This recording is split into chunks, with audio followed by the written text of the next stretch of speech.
Cornel Kaarsens van die Mosselbaai Advertiser en ek kuier by Amanda Bester wat 'n stukkie geskiedenis gemaak het deur in die Gelykheidshof te verskyn nadat sy en haar gidshond Rio toegang geweier is op Mosselbaai. Vertel vir my net gou vinnig, wat is jou gevoel oor die saak op hierdie stadium? Ek is baie positief. Dit wat ek gehoor het daai dag in die hof is vir my baie positief. Ek het vanoggend met Pieter van Niekerk ook gepraat by die Gidsondvereniging en hy het ook gesê hulle is baie positief dat daar 'n positiewe uitslag gaan kom. So gepraat van die uitslag, Amanda, wat is jou verwagting? Wat sou jy wou hê moet bereik word met hierdie saak en met hierdie uitspraak?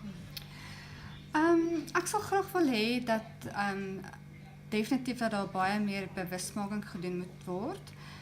Veral personeel wat op die vloer werk, moet bewusmaking gedoen word en daar moet opleiding gegee word vir sekuriteitspersoneel, vir personeel op die vloer, dat hulle weet hoe onderskei jy 'n gidshond van 'n gewone pet, wat is 'n pet? 'n troeteldier wat saamstap, ja, dis 'n totale Ja, verskil. hoe onderskei jy daai twee van mekaar? Want dit is om te sê, jammer, geen honde word toegelaat nie. Weet, jy moet tog kan onderskei tussen 'n troeteldier en 'n gidshond.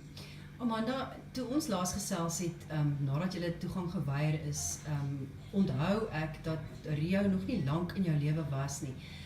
Het jy gevoel dat dit jou selfvertroue om met hom rond te beweeg 'n bietjie geknou het op daai stadium? Ja, mens het maar altyd die gevoel gehad, sien nou net, hulle keer my nou weer voor, weet, en daar het al 'n paar keer mense my voorgekeer, en maar gelukkig as ek vir hulle begin verduidelik het, weet, is 'n gidshond, hy word enige plek toegelaat, dan het hulle my toegelaat, maar ja, mense het maar altyd daai soort van 'n vrees, weet, gaan hulle my toelaat met Rio? En nou, met die saak wat nou aan die gang is, en hoe voel jy nou, hoe beweeg jy nou deur die lewe?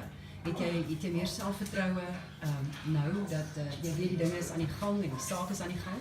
Ja, definitief, baie meer selfvertroue. Ek lag altyd as mense net so begin te sê, maar hoor hier geen honde nie, dan sê ek altyd vir hulle, wil julle nog 'n hofsaak hê? Tog, oppas met daai ding. Ja. Sê net gou vir my, in terme van Rio, net dat ons gesels het, het jy iets gesê van hoe hy deel is van jou? Wil jy nie net iets daarvan deel met ons nie? Ja, weet jy, as jy met jou gidshond stap en hy is in sy werkende hoedanigheid, dan julle is soort van een, weet, hy word so deel van jou, hy's soort van 'n verlengstuk van jou. Jy kan nie jou en die hond skei op daai stadium. Jy kan nie sê, okay Rio, gaan staan daar, ek gaan gou my besigheid doen. Ja, wanneer jy met jou gidshond loop jy regtig met baie meer selfvertroue en baie meer menswaardigheid. Dit is regtig so, as wat jy nou sonder jou gidshond loop en jy moet aan iemand se arm vashou en weet, die persoon weet nie regtig om jou te lei, jy loop teen goed vas, so dit is regtig, dit gee jou baie meer selfvertroue met jou gidshond.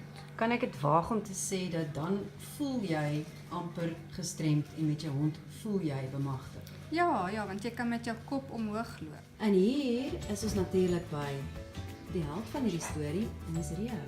Hallo Rio. Wonder of jy die hof geniet het. Rio is gelukkig nie meer heeltemal alleen nie, want Rio het 'n vriend. Hallo Melvin. Sit. Kom Marie, sit. Sit. So Melvin en Rio en hulle eienaars Amanda en Corrie het nog groot planne. Soos alle goeie stories sê ons op hierdie stadium net, to be continued.